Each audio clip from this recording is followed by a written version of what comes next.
Kemahiran proses sains berkomunikasi ialah menerima, memilih, menyusun dan mempersembahkan maklumat atau idea dalam bentuk tulisan, lisan, jadual, graf, rajah atau model.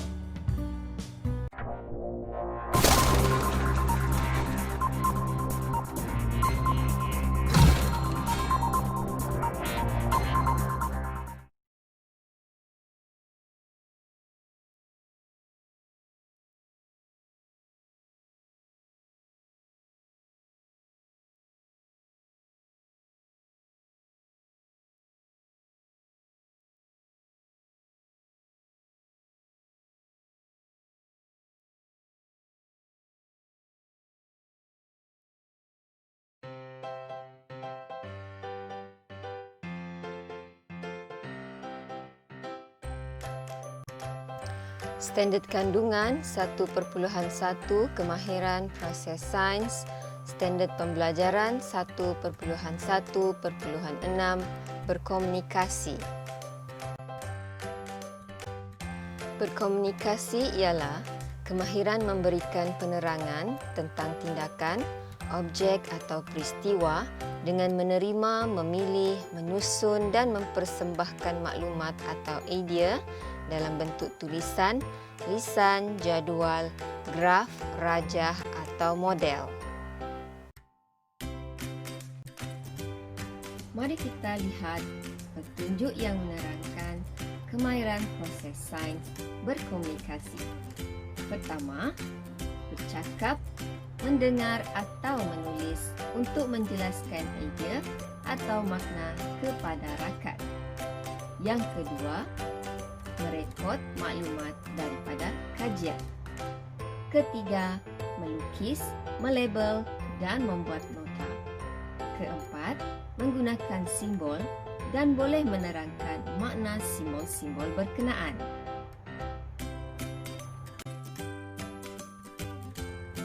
Petunjuk kelima, menggunakan data, carta, graf dan jadual bagi menyampaikan maklumat.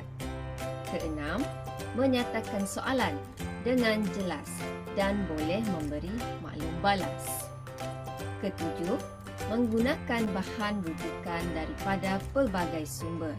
Maksudnya di sini, murid-murid tidak hanya bergantung kepada buku rujukan, tetapi sumber-sumber daripada internet ataupun jurnal yang berkaitan boleh digunakan.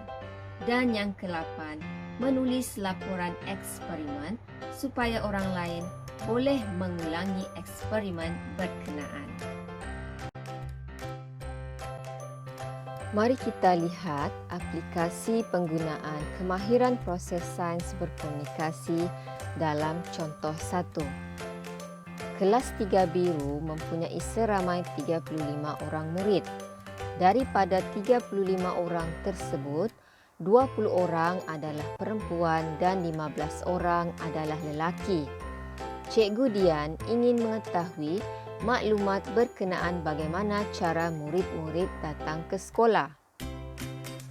Dia telah mengedarkan jadual kutipan data kepada murid-muridnya. Mari kita lihat bagaimana setiap murid berkomunikasi untuk mengumpul data, menulis laporan dan seterusnya membentangkan hasilnya. Di sini, Cikgu Dian telah menyediakan 3 jenis jadual kutipan data, iaitu jadual kutipan data 1 berkenaan bilangan murid mengikut jantina perempuan dan lelaki. Jadual kutipan data kedua ialah bilangan murid perempuan yang menaiki bas dan menaiki kereta sendiri. Jadual kutipan data ketiga ialah bilangan murid lelaki yang menaiki bas dan menaiki kereta sendiri. Seterusnya, mereka akan melengkapkan jadual yang menunjukkan bilangan murid perempuan dan lelaki mengikut kenderaan yang mereka naiki ke sekolah. Selepas sesi perbualan dan menyoal setiap murid di dalam kelas, Jadual pengumpulan data berikut dipersembahkan. Jadual menunjukkan bilangan murid mengikut jantina, perempuan dan lelaki, dan bilangan murid perempuan yang naik bas dan naik kereta, serta bilangan murid lelaki yang naik bas dan naik kereta. Seramai 20 orang murid perempuan, 10 daripadanya menaiki bas dan 10 lagi menaiki kereta. Lelaki seramai 15 orang, bilangan yang naik bas ialah 8 orang dan yang naik kereta seramai 7 orang. Seterusnya, daripada data yang diperolehi pada jadual pengumpulan data, penerangan diperincikan lagi menggunakan carta pengelasan, di mana kelas 3 biru seramai 35 orang murid dibahagikan kepada lelaki dan perempuan, iaitu lelaki 15 orang dan perempuan 20 orang. Daripada bahagian lelaki itu tadi, dibahagikan lagi kepada dua bahagian, iaitu yang menaiki bas seramai 8 orang dan menaiki kereta seramai 7 orang.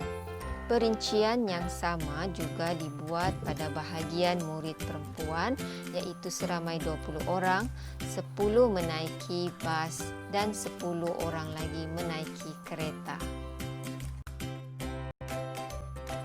Daripada jadual pengumpulan data juga, penerangan tentang kenderaan murid 3 biru ke sekolah dapat diperincikan dengan menggunakan graf atau carta palang, di mana paksi X, iaitu garisan mendatar, mewakili jantina murid yang menaiki bas dan kereta. Sementara paksi Y, iaitu garisan menegak pada carta, mewakili bilangan murid kelas 3 biru. Seterusnya, daripada penerangan berkenaan, murid dikehendaki menjawab soalan yang berkaitan. Contohnya sekarang, soalan disediakan berdasarkan carta palang. Soalan 1, berapakah bilangan murid lelaki? Soalan kedua, berapakah bilangan murid perempuan? Soalan ketiga, berapakah bilangan murid lelaki yang naik bas? Soalan keempat, berapakah bilangan murid perempuan yang naik bas? Dan soalan yang kelima, berapakah bilangan murid perempuan dan murid lelaki yang naik kereta? Cuba murid-murid perhatikan carta palang dan jawab semua soalan dengan ringkas.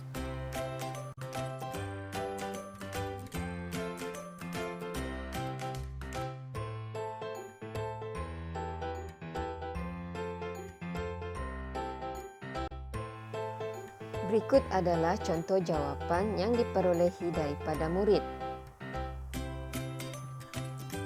Syabas murid-murid, nampaknya semua sudah memahami penerangan berkaitan kenderaan murid-murid 3 biru ke sekolah.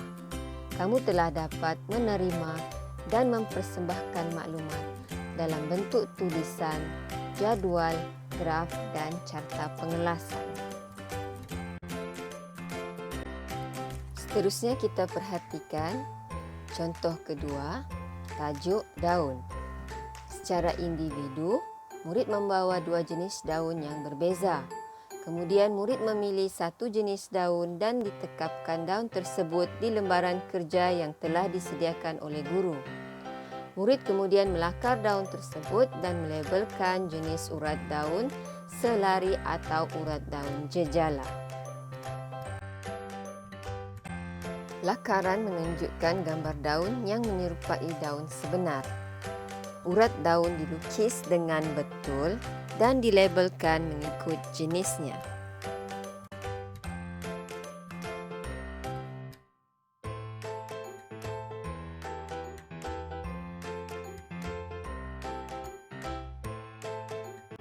Mari kita rumuskan apa yang telah kamu pelajari sepanjang video ini. Di sini, saya adalah kamu sebagai murid yang telah menerima dan mempersembahkan maklumat yang diperolehi dalam menjalankan aktiviti atau mengkaji peristiwa berkaitan seperti dalam contoh. Kamu telah mempersembahkan maklumat dalam bentuk lisan, tulisan, jadual, graf, gambar rajah dan carta pengelasan.